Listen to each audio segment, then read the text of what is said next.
is your guide to enjoying the holidays this year. You're going to want to save and bookmark this post. Let's go through it. First things first, you're never going to arrive anywhere hungry. You are ideally going to eat your normal breakfast, maybe even your normal lunch, possibly even bringing a snack with you. When we arrive somewhere hungry, we make more irrational choices. We sometimes eat things that we otherwise would never. So do yourself a favor, never arrive anywhere hungry. And you should also make sure you are fully hydrated. Number 2, do something active in the morning.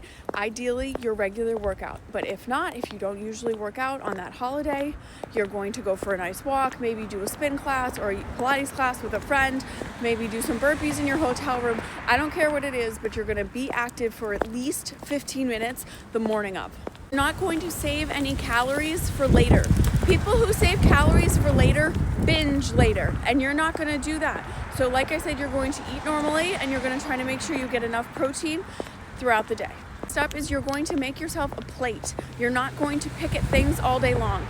Even for someone like me who is extremely good at understanding how much I'm consuming without tracking my food, it's even hard for me to tell when I'm just picking at things. You're going to make yourself a plate. Yes, you can have more than one plate, but you're still going to put everything on a plate because it's so much easier to understand your serving sizes and understand your consumption when you do that. When you're eating, you're going to properly chew your food. Do you know what that means? Most people don't. You're going to chew soft foods about 10 times and hard foods up to 30 times.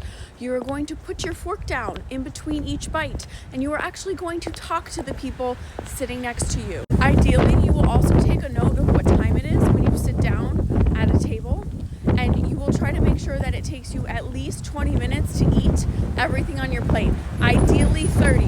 When we slow down, we not only give ourselves the ability to digest our food better, but it gives our brain more time to understand when we truly are full. If you can, you're going to stop eating when you're about 80% full. So this is a Japanese technique to help make sure that we never get too stuffed. Because holidays usually have multiple courses, this will also help ensure that if you really do want to have dessert or something after the main meal, you won't be beyond full by the time that opportunity comes around. If you've taken berberine before and digestive enzymes, those can be 2 very helpful supplements as well to help manage larger meals and especially more carbohydrate heavy meals. Ideally, you won't drink alcohol because drunk people make different food decisions than sober people, and I'm not going to say anything more on the matter besides you know better, and the holidays aren't an excuse to get wasted. They're an excuse to actually enjoy your family and your loved ones and be grateful for what you have. Take extra magnesium before bed. Magnesium helps with muscle recovery, but it also helps you poop if you take magnesium citrate. And waking up and being able to have a bowel movement will make all of us feel better. And the last thing to remember is that the holidays come around once a year, but if you are lucky, you will have hundreds of them in your lifetime. So do not approach them with a scarcity mindset. Think about what you care the most about. Maybe it's that pumpkin pie, and keep everything else within normal ranges, right? Normal amounts of turkey, normal amounts of mashed potato if you're really waiting for that pie. Prioritize the thing you're most excited about and let everything else kind of be normal.